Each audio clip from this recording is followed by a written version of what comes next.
je m'appelle Amélie Anjo, j'ai 35 ans. Je suis métisse d'un papa béninois et d'une maman française. J'ai un petit garçon de 16 mois qui s'appelle Kian, avec mon conjoint qui s'appelle Aziz Baki, qui est chorégraphe et danseur et qui est métisse également, un papa algérien et une maman française. J'ai fait des études de géographie et de sciences politiques, j'ai eu 2 Master 2 et puis après j'ai bifurqué, bizarrement. Après ces études, j'ai bifurqué dans le mannequinat à 100%. Me voici mannequin professionnel depuis presque 16 ans. Je suis métisse, pour moi c'est très important d'affirmer mon métissage. Je me sens pas plus béninoise, pas plus française, pour moi les deux sont à la même hauteur. On a un petit souci les métisses, c'est qu'on ne sait, on n'est jamais chez soi. En France, voilà, j'ai même été amenée des fois à l'école à me battre avec des gens, avec des garçons, je m'en rappelle, parce que on me disait rentre chez toi. Et quand on est petit, on comprend pas. Mais j'ai été également confrontée avec du racisme quand je suis partie vivre au Bénin. Alors il s'avère que j'ai, par un sacré hasard, participé à Miss Bénin 2000 et j'ai été élue Miss Bénin 2000. Et j'ai aussi vécu et ressenti beaucoup de racisme à ce moment-là. Tout comme des fois, des Miss en France métisses se font aussi un petit peu spoiler. J'ai un peu vécu la même chose là-bas.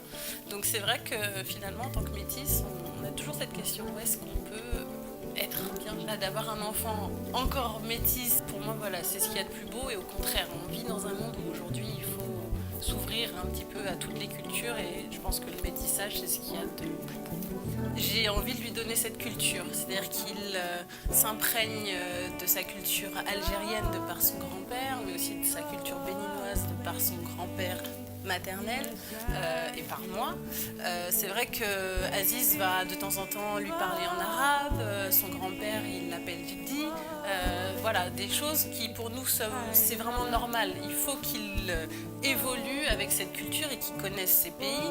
Donc effectivement cette année on a déjà fait un premier voyage au Bénin et l'année prochaine on ira en Algérie. On va lui apprendre toutes nos petites singularités de par la culture, que ce soit culinaire, musicale, par l'éducation en lisant tout simplement. C'est vrai qu'on va lui faire beaucoup de lectures avec des contes africains, des chansons algériennes ou des contes, parce que c'est vrai que maintenant il y a beaucoup de livres musicaux et alors ça c'est vraiment sa passion, il adore ça. Alors dès que je tombe sur un petit livre où il va y avoir des chansons en arabe ou des chansons avec de la musique africaine, c'est pour nous. Pour moi c'était important qu'il y ait autant de l'influence européenne que de l'influence africaine. Kian a 16 mois, c'est vrai que je pense que la première année pour toutes les mamans c'est un petit peu, surtout pour le premier, c'est un petit peu un terrain inconnu. Il y a des tas de choses où au début on tâtonne, est-ce qu'il fait ses nuits, est-ce qu'il fait pas ses nuits, et en cherchant et en lisant beaucoup de livres, à un moment je me suis rendu compte en tombant sur un super livre où on nous disait est-ce que dans certains pays on parle de faire ses nuits? Il dort, il se réveille, il tête, il se réveille, mais on ne parle pas du mot faire ses nuits, la phrase faire ses nuits. Et pour le coup, là, sur ce sujet, c'est vrai qu'on va dire que c'est le côté africain qui a pris le dessus. Je m'appelle Amélie Anjo.